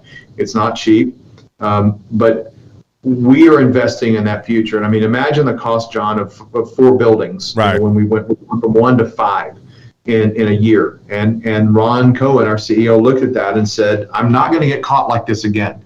I don't know if any company could have kept up with the demand for the past year, but the fact that it's taken us this long to ramp up and try to have enough ammo, the demand went down, the ramp up was up. But one thing I do know is that we are going to invest in it to make it a reality and hopefully bring our costs down, because like I said, our costs right now are not cheap. But that's what we're doing. And I know exactly. Yeah, and I know exactly what you'll do. You're going to come out and flood the market with enough low-cost ammunition and take over that market because you should. Because I think left in the hands of those that put us in this position or created this supply chain boondoggle, it would not be a good thing. And I think that has to happen. And I think you'll stabilize the market, actually bring it back to reality, because the amount of price hikes and shortages and everything else that we dealt with was completely unfair. And then what I didn't like, Tom, and you saw it, you saw me post it, I hated that people were going out there and they were looking for somebody to blame. Oh, it's hunters, it's this, it's that. No, it's not. It's components being squeezed at the top and not filtered down to the mid-level players and not being given to the players that can do it. And you're not going to allow that to happen again. And I think that makes you a quiet hero in the industry in many, many, many ways that people will never fully understand. And I can see that. And I think other people should. I think certain brands have gotten away with too long controlling the ammo market, not supplying it, controlling it. And that's a very important thing to understand. And I don't think you'll say it, but I will, because fuck them. We were just, as soon as it got tough, we were cut off, and we were left to scramble for primers and other components. I mean, we do make a lot of our own stuff. We make brass, we make bullets. We don't make our own powder yet. Powder is pretty plentiful, so powder wasn't an issue. But what the company, and Ron said is, we won't be caught this way again. We will be self-sufficient. We won't rely on others. If you've ever met Ron Cohen, and I know you have, it's he's a guy that when something happens to him, he doesn't want to be, woe is me, I'm the victim. He says, never happening again. I'm not gonna be put in that position again. And to be honest with you, we had other components that we just sort of happily along the trail bought from other people, smaller components. We make, obviously Sig makes all its own slides and barrels and all the major components of the gun, but some little things that we were able to buy from other people that weren't critical components, but yet still short. There's other things that we've done. I mean, you haven't been up to the facilities in a while, but we just bought a facility that's bigger than our P's headquarters in Rochester. It's all manufacturing space, no offices, and we're going to build the U.S. military a machine gun and other, and if we win that contract, and then other contracts around the world will be built in Rochester. Other components that were that we faced shortages on during the surge. Ron and the operations team have made plans to manufacture all those things that we had issues with. So, if this ever happens again, we will, there may be something else that comes up that we didn't think of, but, we want to be self-sufficient. We don't want to have to rely on others, and especially when we're relying on our competitors, which is what happened in the ammo industry. And, obviously with we're not a big ammo player, but we obviously have the wherewithal to compete with the very biggest people holistically. And so it was a very good opportunity for some of those larger companies to say, when they look at their list of people they weren't going to send stuff to, we were going to be at the top of that list. And Ron just said, not going to let that happen to us again. Now, I want to ask you, do you think, because I think part of the reason why I started this podcast was I think we had a responsibility to report some of this stuff. Do you think the writers have dropped the ball by not reporting, whether it's some of these trade shows, some of the ammo situation? I feel like the writers are so bought and paid for. It's like if there's a free box of ammo, they'll do it. Do you feel like the writers should have a little bit more responsibility and a little bit more, what's the word I'm looking for, fiduciary responsibility to report some of this stuff? I mean, there's a handful that I've spoken with who have tried to report this. And I won't call any names, but there's definitely a handful that were asking some of the right questions that reported on it. But I mean, just to be very blunt, it's not what they do. Right. I mean, you know that. You said what they do. Mm-hmm. In a lot of cases, they have to protect their advertising. And think about it, it's a medium that's fading.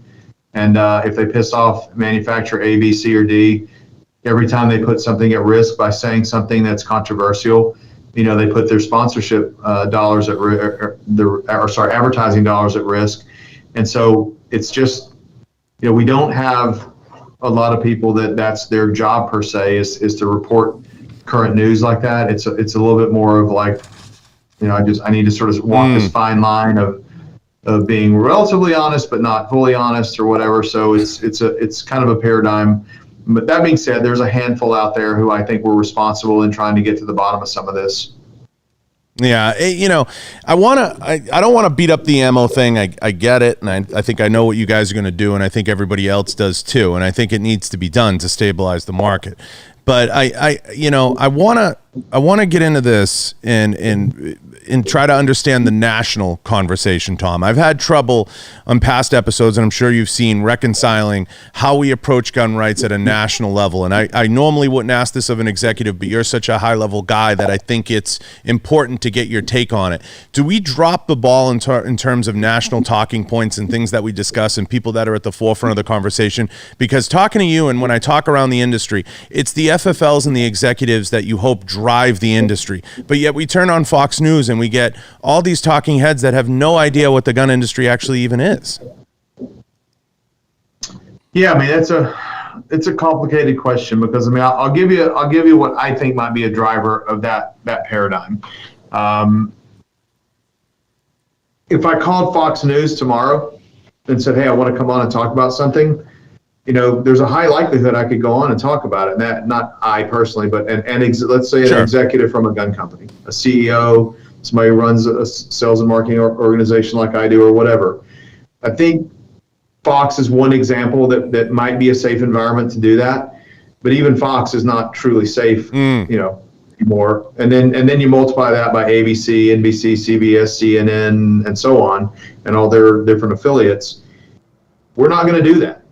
I mean, it's just we've talked about it greatly here. When people throw stuff at us and you listen to it and you just roll your eyes and you're like, sometimes it's like the Joe Biden comment about putting clips in the magazine, things like that. They don't even know what they're talking about. And in some cases on the shows that you would hope are a little bit more conservative, they still don't have a full understanding of what guns really are. They're not gun people. I mean, we've had the pleasure of hosting some pro-gun major media outlet people here, and when you meet them and you talk to them, they're not deep gun enthusiasts. Right. I mean, they shoot a little bit, maybe sporting clays or whatever, but when you sit down and start having a deep gun conversation with them, that's not what they are. And I don't mean to offend anyone. There may be some. I'm sure there are. But the ones I've come in contact with who expressed an interest in coming to visit SIG or the SIG Academy, they weren't necessarily, they weren't an expert by any means. By what I would say, they're Second Amendment advocates, but they're not gun advocates. So could I call Fox News? I mean, we've been invited to different places to come on and talk about things. And at the end of the day, John, we kind of say, what do we gain and what do we lose here? And so with editing and all the things that can happen on mainstream media and the games they play and the agenda-driven situation, I think I think you'd probably get a similar answer from other executives in the gun industry. It's just not worth it to go in there and put yourself out there at risk like that on such a volatile topic as a gun manufacturer. There are people who go on and do that. I mean, I've seen Larry do great interviews. I've seen Mark Oliva do great interviews. You have when you see a guy like Chris Cox, formerly with the NRA, would go on, and that's more volatile and it's a little more politicized, if you will, than maybe really talking about facts in the gun industry. But it's a very difficult paradigm for us to put ourselves out there and talk about it, because we always say, would it be better to say the company couldn't be reached for comment, or to get on there and be sliced up by somebody that's an agenda-driven person and not letting you thoroughly get your points out? Because you're really good about, when you ask a question, you either ask other intelligent follow-up questions, you debate about it a little bit, but you also give somebody an opportunity to express their thoughts and get their opinions out and so forth. But you're not going to get that on mainstream media. You never will. Right. I just think it's a disservice when you don't have those whose wallet is actually affected by the legislation. So one of the failures I see at the national level with how they approach media, it infuriates me when I see people get into that correction game, Tom, where they're like, it's not an assault rifle, it's an Armalite rifle, it doesn't stand for that. Or you see, every other Navy SEAL get up there and talk about the Second Amendment and what that means. And to me, I'd like to see an FFL owner or somebody whose paycheck is actually affected by this. A lot of times what I do when I see them do an interview piece, I say, this person's paycheck's not affected by this. They're a gun Right. enthusiast, okay, that has a place, but at the same time, it's not going to be affected by this. They're still going to be able to go on with life. Now, they can be an advocate, like you're saying, and there's something substantial there. But I'd like to hear from people like FFL owners that I know. I used to go up in Methuen, you know, and go see Ron's gun shop. I used to go up there and I used to purchase guns. And I would go see him, and this guy was just a family-run operation. And he was being squeezed out of Massachusetts because he was just getting choked off by the list and everything else, Tom. I want to hear some of those stories. I don't want to see Tucker Carlson go shoot with Hickok 45. That's not the gun industry. No, it's not. And, you know, I think it would be great if people whose livelihoods depended on it, who, you know, are responsible for 2,700 employees get out there and put a message out there like that, because, you know, we do get vilified in a lot of ways, and you get attacked, and there's frivolous lawsuits. And, you know, you and I've talked about this before. There's also a bit of, you know, the gun industry eating its own. You know, there's a bunch of little click-seeking, you know, people out there that are stirring the pot, and that's different than what we're talking about. But all those things exist. So it tends to, I think, make, whether it's a dealer or somebody from a gun manufacturer or whatever, it makes them very apprehensive to put themselves out there like that, because, you know, the risk is tremendous in terms of it being a staged or orchestrated event. I mean, we recently faced some things on ABC News and Good Morning America and Nightline, and a Sig Sauer topic was presented out there, and it was horseshit. I mean, to be honest with you, and you know, they asked us for comments, and we actually provided them some backup data, and they chose to go forward with their story, even though we provided data that would suggest their story was incorrect. And so, what would they have done if we agreed to an interview? You know, they put you out there, they got a camera rolling, and you know, yes, you can debate with people, but these folks are professionals, and they know how to edit. You know, it's usually not live, and you know, we even saw that they said something on Good Morning America that they didn't realize at the time, because obviously they don't know what they're doing. It was actually positive in the situation they were talking about. Somebody must have caught it, and then they edited that and changed it for Nightline. Same story, but they changed it because they realized it didn't play to their dynamic on Good Morning America, and then it came out on Nightline, and they said, oh, we shouldn't have said it that way, and they changed it and did it differently. And so it's such an agenda-driven platform that no one has convinced us yet that there's a benefit to going out there and doing it. You know, is it helpful to help the masses understand more about firearms and safety and training and who we are and what we do? Absolutely, I think there is. But man, it's a tough paradigm. There's no doubt about it. I know we're getting long on time. I wanna say to you, I know I touched on it earlier. It's, you know, before I get to one of my closing questions, you know, it's a huge opportunity for me to be a part of what you're doing, and I say it, I have to thank you on a personal level. I didn't really get to do it before.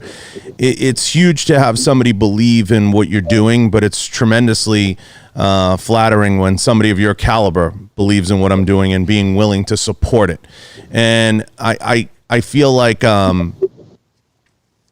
it's hard not to get emotional about it. I feel like it means so much being from there, having literally grown up in the industry with many of the employees there. And I just want to say to all of them at SIG, I know a lot of people get, you know, different types of feelings about me, but it means so much to be a part of it, and it means so much to be a part of what you're doing. It's everything to me, being from that area, because I don't want to lose. And I know sometimes I say we're gonna lose. I don't want to lose, and I want to be aligned with brands that don't want to lose either. And you're one of them, and it means a lot. It means a lot to be a part of it. Yeah, John, and you and I, we go back and forth on texts and different things a lot, and you know, we've been supportive of what you do.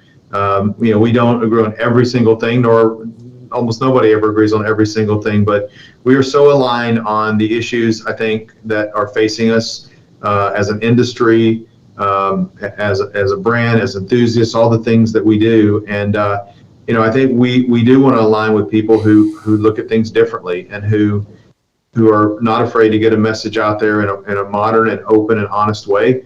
And, this platform gives us the ability to do that.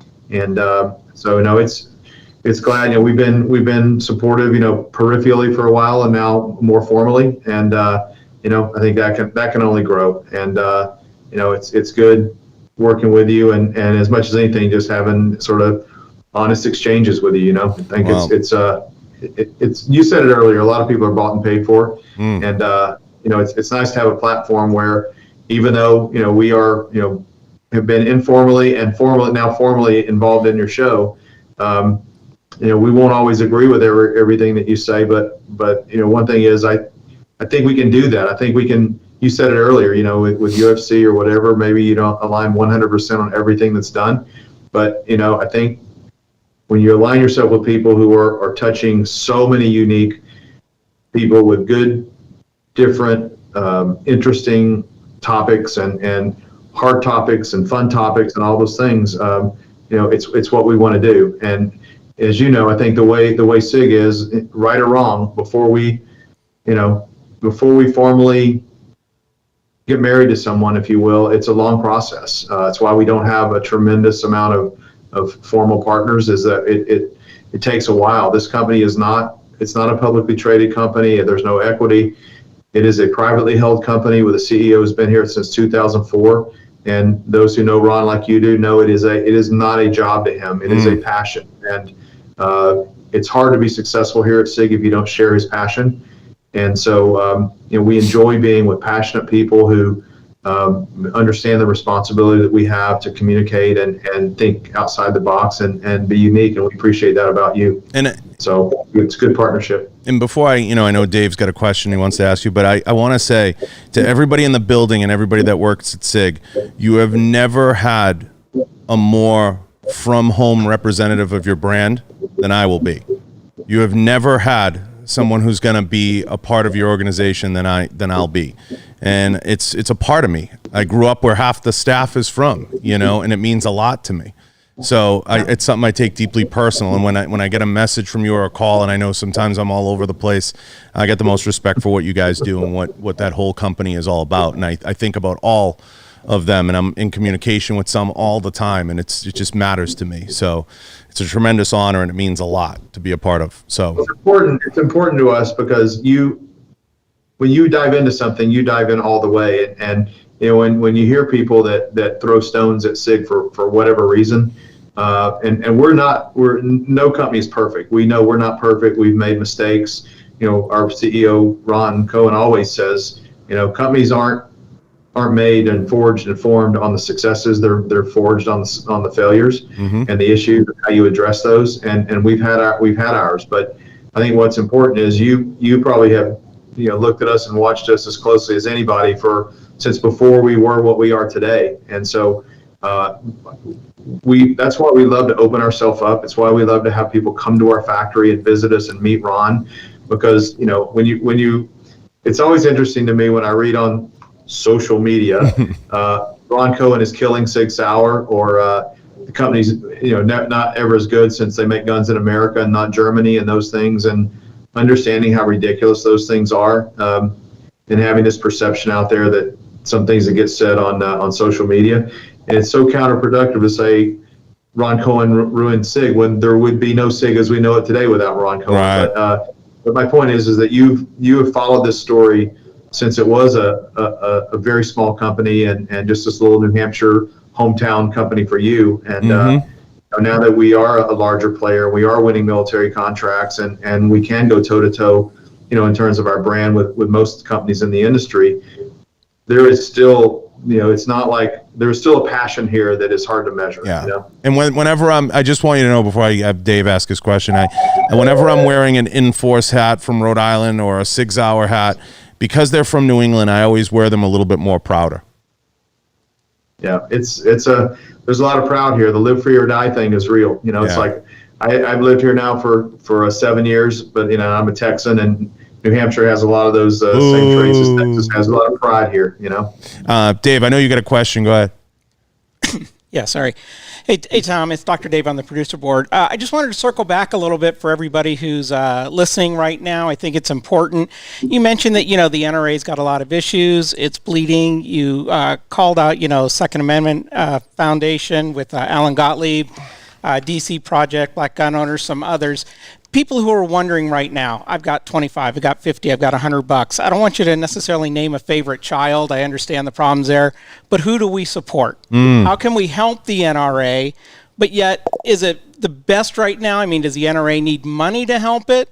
We know that they're always an organization with, fear campaigns and different things saying that we need to. Do we need for the Second Amendment to help Second Amendment Foundation right now, let them carry the weight while the NRA reorganizes? What would you recommend to people? What advice can you give us? Who should we support? How should we spend our money? It's a good one. It's a great question. And yes, the NRA is fraught with issues right now. But, what I would say is the NRA, ILA, the Institute for Legislative Action, is intact. Chris Cox has moved on. Unfortunately, Chris is a great leader of that organization and was on the tip of the spear. His lieutenant, Jason Ouimet, is there now leading that organization. They still have all their state organizations in place. If you're frustrated with some of the legal issues and leadership issues and things like that on the other side of the NRA operations, if you will, and the fundraising, dedicate some money to the ILA. You can call out, specific places that you'd like your money to go, and they are still a part of the fight. Shout out to Jason Ouimet. Yeah, Jason Ouimet is a really good guy. He's been doing this for 20 years beside Chris Cox, who's still out there doing his thing in a different way now to support the Second Amendment. But so that's the NRA. We are withholding a lot of our big, gigantic donations to them until they get themselves figured out, stop wasting money on legal fees that may not have been necessary. But our grassroots programs, our gun box certificates where people can give $25 at a time, it's still out there and it's still driving a lot of revenue for the NRA. So the NRA is always, we need to keep it somewhat level of strength because it needs to come back someday when they sort themselves out, and we just got to hope that happens sometime soon.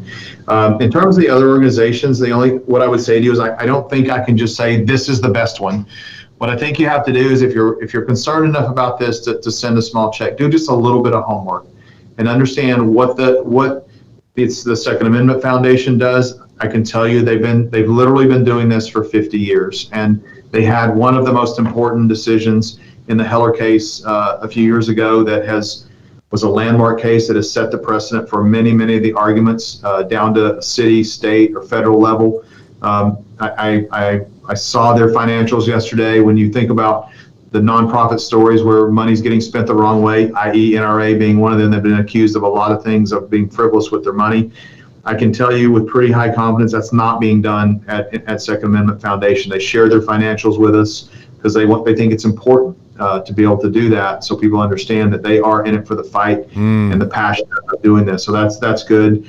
And then if you want to look at it a little differently, the Firearms Policy Coalition is another up-and-coming company, fast-growing company.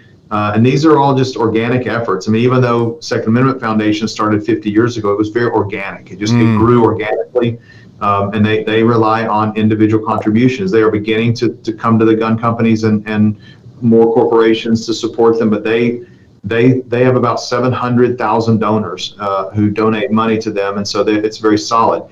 Firearms Policy Coalition is very similar. They do different things that I don't want to get into today. So the DC project, if you're a lady who's listening to the show today, that is really focused on women. They have a representative in all 50 states. That's Di Mueller's group, right? That's Diane Mueller is the executive director. She was a 21-year Tulsa police officer, and you may know her from her rant at the beginning of COVID to Congress, where she was able to say, look, she started with defunding the police, what a travesty that was, and ended her rant with saying, if you come for my guns, you will have a fight on your hands. And it was awesome. It was epic.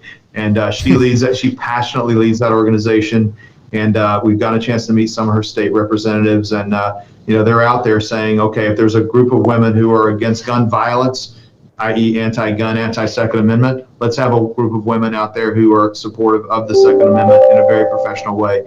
And so, we know them very well, and we know that and that's, to us, that's one of the most important things. We're going to do our homework on these organizations to make sure that they're not frivolous, or they're not spending their money foolishly, and they don't have other things that aren't, legitimate, if you will. And then I mentioned Black Gun Owners of America. Again, if you're a Black person who wants to support the Second Amendment, why not? Why not support that one? And supporting not only Second Amendment rights, but the growth of Black Americans, buying firearms. So I think whether you want to go into a specialization like ethnicity or gender, or the bigger fight based on, the Second Amendment Foundation or Firearms Policy Coalition, there's a lot of great organizations. There's others that, you can do homework on, like the Republican Attorney Generals Association. They are the backbone of this fight. Without the attorney generals of the states, a lot of these things are very difficult. And so it gets deep, and I don't want to get too deep into the different kinds of people that we're trying to support. So it's a great question. It's complicated right now, but there may be a positive outcome to this if we get enough people looking at enough of these organizations, and we can sustain the NRA. We come up with new ways to sustain the NSSF. We help the Second Amendment Foundation take a higher profile. Everybody always says the NRA. But there's other organizations that have worked with alongside the NRA. They all in certain ways work together. They're actually pretty cooperative. They have getting sort of pissing matches every now and then about who did what. But at the end of the day, they're very cooperative, and they try to work together depending on what the issues are. So those are some of the best ones that we recommend. And again, it's hard to say exactly where to put your money, but if you're concerned enough about this to donate $25 or $100 or $500 or more, do just a little bit of homework, understand where you want to go, but you're not going to go wrong with any of those organizations, in our opinion. Any follow-up, Dave? No, I appreciate it. That's exactly what we needed. Like I say, the NRA has been such a leader for so long. They've had the politicians and the political clout to go ahead and put our message out and to go ahead and do stuff for us, but now they're failing. And when they're failing, people are wondering, where do we go? Do we need to support the NRA and help them rebuild and gain that former stature? Do we need to hold back? And in the meantime, do we need to boost up? Do we need to have all of our eggs in one basket with the NRA? Sorry, my voice. With the NRA, or do we need to go ahead and start spreading it out where we can fight this attack? Just like the antis are doing. They aren't doing it with one organization. They may have a major organization, but they're doing it with dozens of smaller ones. And but again, where do you put your money? I think this is, in some ways, this is good that we're letting other organizations come out of the shadow of the NRA. Yeah. And I don't want to diminish the work that they did. I mean, they got a president elected. I don't think Trump gets elected without the NRA.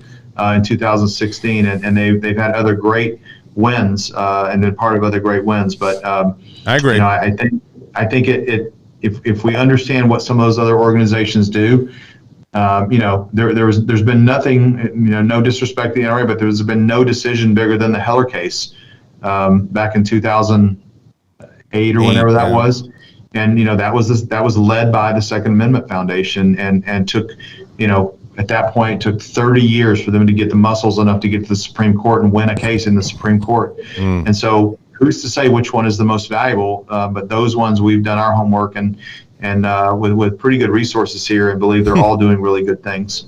Hey, Tom, just one more. We're talking about Heller. Up and coming is the New York State and State Pistol and Rifle Association v. Bruin. Any thoughts on what's going to happen? How it's going to go on November 3rd when the Supreme Court hears that case, or what implications that may have next year when we get the reading from the Supreme Court, the judgment? From what I understand, it's going very well. The Second Amendment Foundation, like I said, they were just here yesterday, and I think they feel like they put a very compelling.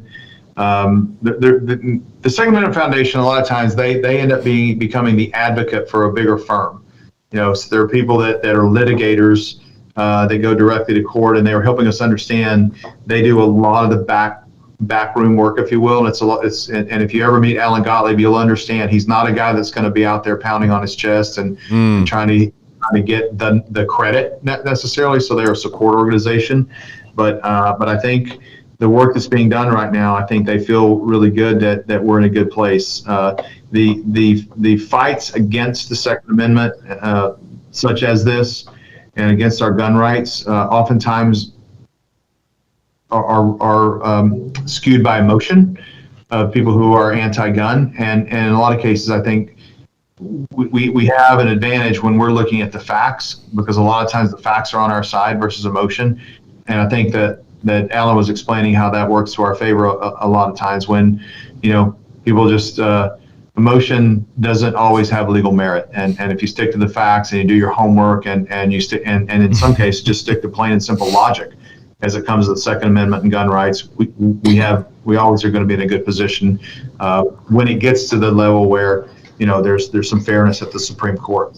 Yeah, I know we're tight on time. I want to ask you a closing question. I know you got bigger fish to fry today, but what does SIG look like in 3 years, Tom? What are the things? I know you touched on all the things that you're going to be doing, but what does the overall SIG experience look like?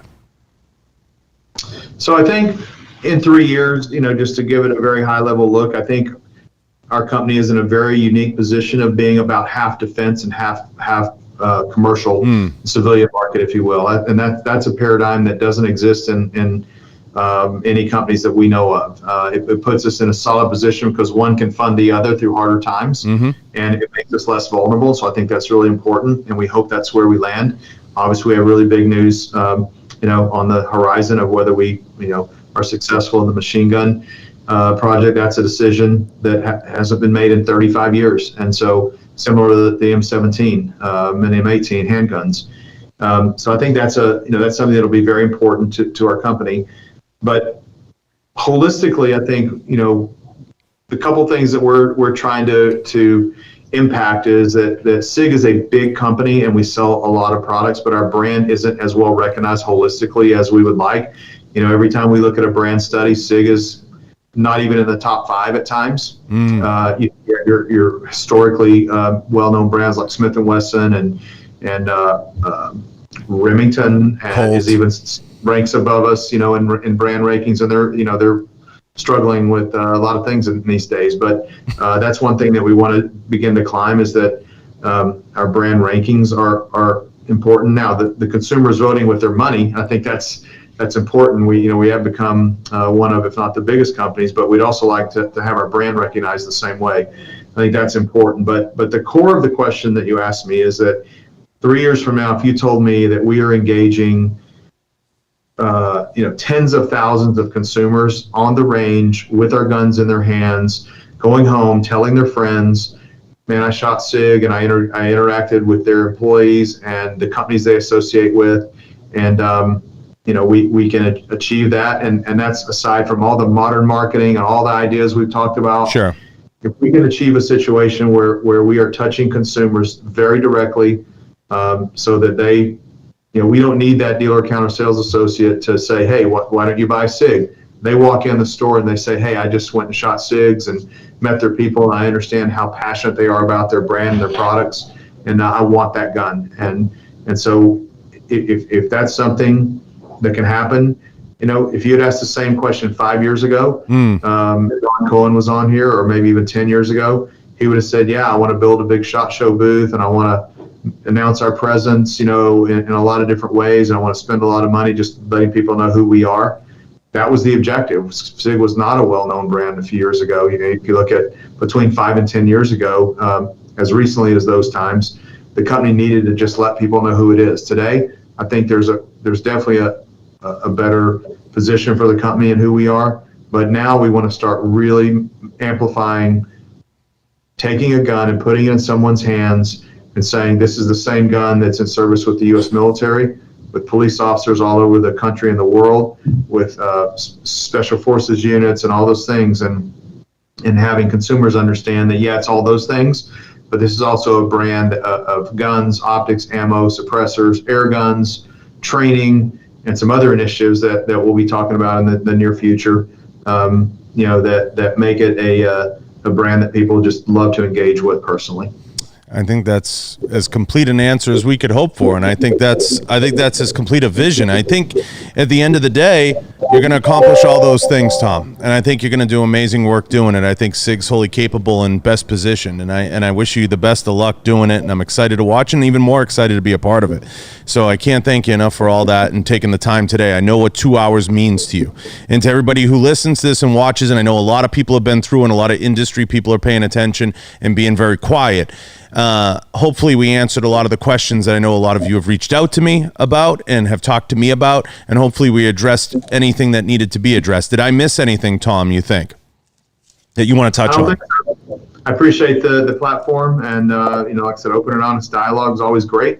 So I'm glad we're going to be working closely together, and let's keep plowing the field. That's it. And listen, I think the world of what you guys do and everything in your team, it's an honor to be a part of it, and I appreciate everything that you do. And you're a leader in the industry, and everybody should really be kind of getting their notebooks out when they listen to this and pay attention to some of the nuggets, because there's a lot of great stuff in here, and I'm looking forward to people's feedback. I can't thank you enough and the whole team. Appreciate it. Thank you, John. Appreciate being on. No, I appreciate it. And I want to thank all the sponsors really quick, especially SigSauer. Go check out SigSauer. Guys, everybody in here, everybody who's been through the chat, I see a bunch of you guys commenting and sharing. I appreciate all of you. And I want to thank Galco. I want to thank Gallo Technology, Rhino Metals, of course, Inforce Weapon Lights, Full Quartzen, and of course, Right On Optics, Pulsar, and everybody else. I appreciate all the sponsors. A complete list down below. Guys, go check them out, especially SigSauer. And I'm going to make a deal with you, Tom. I make a deal every show. You do. You definitely do. I'm going to come out. We're going to set a date. I'm going to come out. I don't care about doing anything special. We'll get some lunch or something, or some breakfast, and maybe some dinner. But, I'd love to come out at some point. But in trade, you got to come out here at some point. Maybe come to a fight. Yeah, I owe you a trip out. There's no doubt about it. So, I owe you that. And I'll look forward to seeing you here. But I definitely want to be there in studio with you. And it looks great. And you guys had great success, and I mean the list of people you have on is super impressive, and so I definitely owe you that one. Listen, the next event you invite me to, I'll say yes. Roger that. And I'll be there. So I appreciate you. Hang on while we just cut it loose. I appreciate everybody listening. Please like and subscribe. We're out. You can kill it, Dave. Hold on. Done. We're out. Tap end broadcast.